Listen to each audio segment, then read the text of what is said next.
महाराष्ट्रातील अतिक्रमण धारकांसाठी खुश खबर, खुश खबर, खुश खबर. महाराष्ट्र शासनाने मुंबई शहर व मुंबई उपनगर सोडून उर्वरित महाराष्ट्रासाठी 25 मार्च 2026 रोजी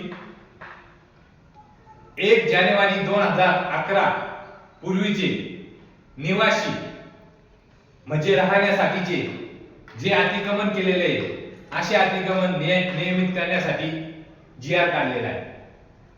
तर हा जी.आर. 25 मार्च 2026 रोजी महाराष्ट्र शासनाने आपल्या वेबसाईटवर ऑनलाईन उपलब्ध करून ठेवलेला आहे. तर त्यासाठी नगर परिषद हद्दीत, तसेच महानगरपालिका हद्दीत, तसेच ग्रामपंचायत हद्दीमध्ये 1 जानेवारी 2011 पर्यंत जे बांधकामे ग्रामपंचायतीच्या किंवा शासकीय जागेमध्ये केलेले आहे असे शासकीय बांधकामे नियमित करण्यात येणार आहे. तर त्यासाठी आवश्यक कागदपत्रे काय लागणार आहे? तर त्यासाठी आवश्यक कागदपत्रे आहेत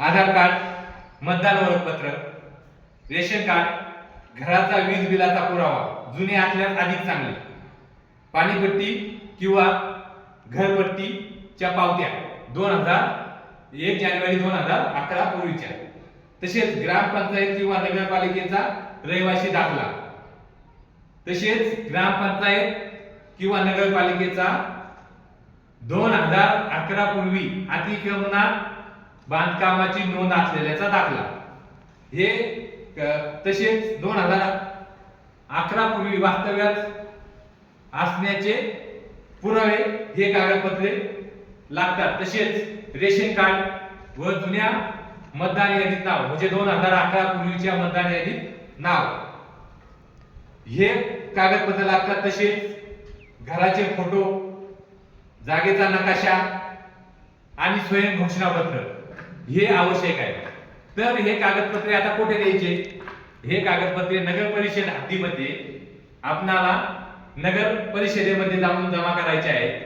तसेच ग्रामपंचायत हद्दीमध्ये ग्रामपंचायतीमध्ये जमा करायचे आहे.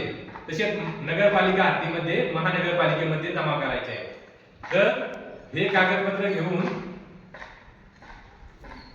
ग्रामपंचायतीमध्ये गेलेले कागदपत्र हे तहसील ऑफिस मध्ये जाणार आहेत आणि तहसील ऑफिस मधून त्याला मंजुरी आल्यानंतर बांधकाम नियमित होणार आहे. म्हणजे जे आता अतिक्रमणामध्ये बांधकाम दाखवलं जातं ते भोगवतादार वर्ग 2 म्हणून त्याला मान्यता मिळणार आहे.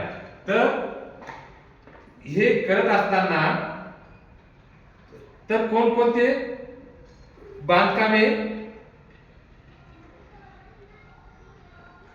नियमित करण्यात येणार आहे? तर जे रहिवासी वापरासाठी बांधकामे करण्यात आलेले असे कामे नियमित करण्यात येणार आहेत. त्या व्यतिरिक्त रहिवासी क्षेत्रासाठी लागून असलेले व्यावसायिक बांधकामे म्हणजे एखादे गल्ली बोळातील दुकान आहे आणि ते पण नियमित करण्यात येणार आहे. म्हणजे किती बांधकाम नियमित करण्यात येणार आहे?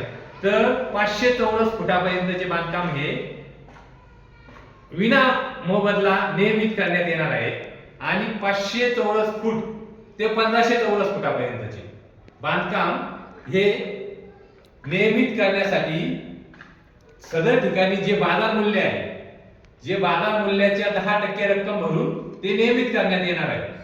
असे 1500 स्क्वेअर फुटाचे चौरस फुटापर्यंतचे बांधकाम नियमित करण्यात येणार आहे आणि त्यानंतरचे जे बांधकाम असणार आहे ते बांधकाम पाडले जाणार आहे.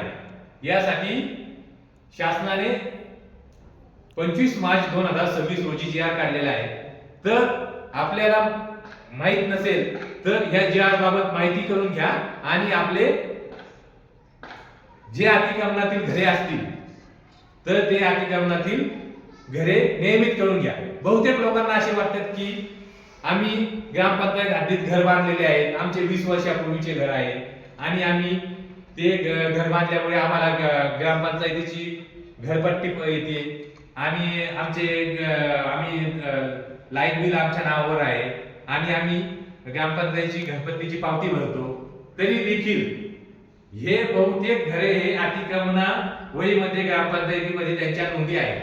तरी 1 जानेवारी 2011 पूर्वी ज्यांचे बांधकामे आहेत त्यांनी लवकरात लवकर कागदपत्रे जमा करून ग्रामपंचायत या ठिकाणी जाऊन अर्ज करावा, तसेच नगरपालिकेत जाऊन अर्ज करावा आणि आपले भोगवटादार वर्ग 2 मधील अतिक्रमणामधील असलेले घरे भोगवटादार वर्ग 2 मध्ये नियमितीकरण करून घ्यावे. तसेच हे नियमितीकरण झाल्यानंतर 5 वर्षानंतर ते विक्रीचा देखील अधिकार प्राप्त होणार आहे. याबाबत आपण माहिती करून घ्यावी ही सर्वांना विनंती आहे.